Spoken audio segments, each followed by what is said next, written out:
मित्रों स्वागत है तमारू अपनी चैनल चाइल्ड गुरुजी में। आज આપણે स्टैंडर्ड 8 मैथ्स चैप्टर नंबर 6 के जेनु नाम है वर्ग और वर्गमूल तेनी अंदर स्वाध्याय 6.3 प्रश्न नंबर 4 और प्रश्न नंबर 5 विषे चर्चा करीशू। प्रश्न नंबर 4 में आपने आना अगला विडियो में 6 प्रश्न सुधी जोई गया था। आज प्रश्न नंबर 7 थी जोवानुं छे। तो प्रश्न नंबर 4 में सूचना वांची लीए। चलो तो नीचे आपेली संख्याओना वर्गमूल अविभाज्य अवयवीकरणनी रीतथी शोधो।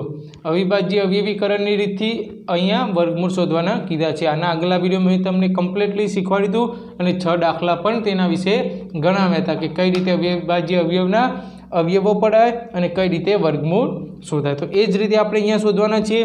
चलो 5929 तो अहींया लखी दईशुं 5929 अविभाज्य अवयवीकरणनी रीते भाग पाडीशुं।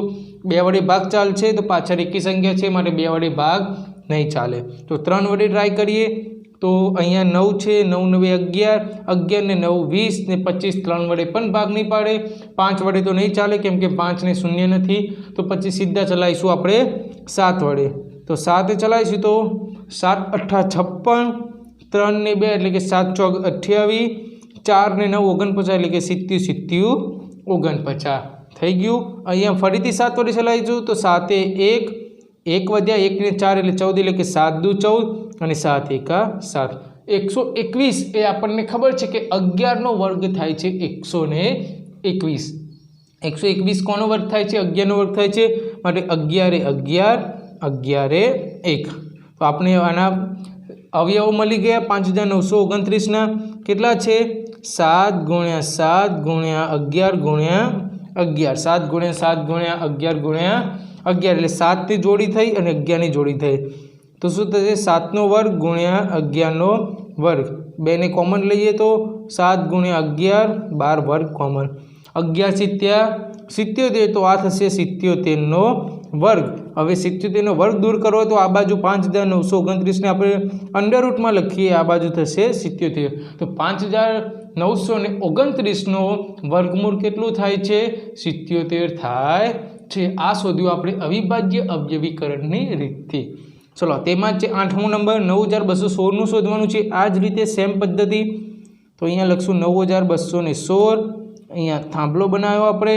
ચલો 2 વડે ભાગ પાડશે પાછળ બેકી છે એટલે 2 2 4 1 2 એટલે કે 6 0 અને 1 6 એટલે કે 8 ફરીથી 2 2 2 3 0 એમ 9 2 4 હજુ પણ 2 થી 2 1 ફરીથી 1 1 ને 0 એટલે કે 5 1 ને 2 એટલે કે 2 હજુ પણ 2 વડે ભાગશે તો 2 5 10 1 વધી 1 ને 5 15 એટલે કે 2 સિત્તા 14 1 વધ્યો 1 ને 2 12 એટલે કે 2 6 12 હજુ પણ 2 વડે 2 ભાગ પાડશું 2 2 2 2 એટલે કે 4 1 7 એટલે કે 2 8 16 1 ને 6 એટલે કે ફરીથી 2 8 16 2 વડે તો 2 1 2 4 4 હજુ પણ 2 વડે ચલો 2 સિત્તા 14 2 હજુ પણ 2 વડે 2 ફરીથી 36 2 18 चलो 2 9 चलो હવે 2 વડે નહીં ભાગે 3 વડે ભાગશું તો 3 ને 3 અને 3 ને 1 તો આપણને અવયવ મળી ગયા। 2 કેટલી વખત છે ગણી લઈએ 1 2 3 4 5 6 7 8 9 ને 10 વખત 2 છે તો પહેલા અહીંયા 10 વખત 2 લખી દઈશું 2 × 2 × 3 4 5 ને 6 થયા 7 8 9 અને 10 10 વખત થઈ ગયા 3 2 વખત છે તો 3 1 અને 2 1 જોડી 2 જોડી 3 જોડી 4 જોડી 5 જોડી ને 6 જોડીઓ થાય છે તો 2 નો વર્ગ 1 જોડી થઈ 2 નો વર્ગ 2 જોડી થઈ 2 નો વર્ગ 3 જોડી થઈ 2 નો વર્ગ 4 જોડી થઈ 2 નો વર્ગ 5 જોડી કેટલી જોડી કરવાની હતી 5 જોડી કરવાની હતી 5 જોડી થઈ ગઈ ને હવે એક છેલ્લી 3 ની જોડી 2 બધામાંથી ઉપરથી 2 નો વર્ગ કોમન કાઢી દઈશું 2 નો વર્ગ કોમન કાઢતા 2 × 2 × 2 × 2 × 2 × 3 આટલું વચ્ચે ને આખા પદનો વર્ગ આ રીતે મળ્યું આપણે 2 દુ 4 4 દુ 8 8 દુ 16 16 દુ 32 અને 32 × 3 એટલે કે 32 તરી 96 આપણે કેટલો જવાબ આવ્યો 96 નો વર્ગ જવાબ આવ્યો। વર્ગ દૂર કરવા માટે આગળ અંડરરૂટ લગાવવું પડશે તો અંડરરૂટ 32 96 છોડી 9216 બરાબર 96 9216 નું વર્ગમૂળ કેટલું થશે આપણી પાસે 9216 નું વર્ગમૂળ થશે 96। ચલો નેક્સ્ટ ક્વેશ્ચન છે 529. 529 બરાબર થાંભલો બનાવી દીધો. ચલો 2 વડે નહીં ભાગે, 3 વડે ચેક કરીએ. 9 ને 2 11, 11 ને 5 7, 3 વડે પણ નહીં, 5 પણ નહીં થાય. 7 વડે સીધી 49, 3 29, 7 પણ નહીં થાય, 9 પણ નહીં થાય, 11 નહીં, 15 પણ નહીં, 13 વડે પણ નહીં થાય. ચલો 17 ની ડાયરેક્ટ થશે અહીંયા 23 વડે. તમે જુઓ છો કે 23નો વર્ગ 529 થાય છે. તો 23નો વર્ગ બરાબર કેટલો થાય છે? 529. તો સીધું 23 23 1. કંઈ કરવાની જરૂર નથી. 23નો વર્ગ થાય છે. તમે વર્ગ યાદ રાખ્યા હોય તો તમને આ દાખલો એકદમ ઇઝી પડે છે. તો 23નો વર્ગ 529, તો 23 23 1. તો અહીંયા વર્ગ લખી દઈશું. 23 ગુણ્યા 23 એક જ જોડી થાય છે, માટે 23નો વર્ગ એટલે કે √529 બરાબર 23. આમાં બીજી કોઈ ઝંઝટ નથી. સીધો આપણને વર્ગ આવડતો હોય તો ડાયરેક્ટ જવાબ આવડી જાય. ચલો ક્વેશ્ચન નંબર 10 છે 8100 8100. ચલો એનો વર્ગ પાડીશું. 8100 શૂન્ય છે એટલે 2 વડે ભાગ પાડશે.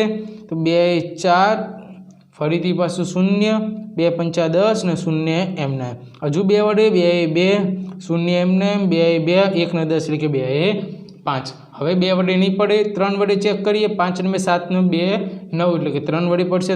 3 6 તરી 18, 2 ને 2 એટલે કે 22, તો 3 સીતા 21, 1 ને 5 એટલે 3 5 15. ફરીથી 3 વડે 3 દુ 6, 3 દુ 6, 1 વધી 1 ને 5 15 એટલે કે 3 5 15.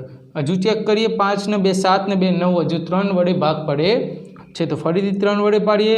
3 સીતા 21, 1 વધ્યો 1 ને 5 15 એટલે કે 3 ને 5 15. હજુ 3 વડે ભાગ પડશે. તો 3 ને 2, 1 વધ્યો 1 ને 5 15 એટલે કે 3 5 15. હવે 3 વડે ભાગ નહીં પડે. હવે 5 વડે પાડીશું. તો 5 5 અને 5 1, 5 5 અને 5 1 થાય છે.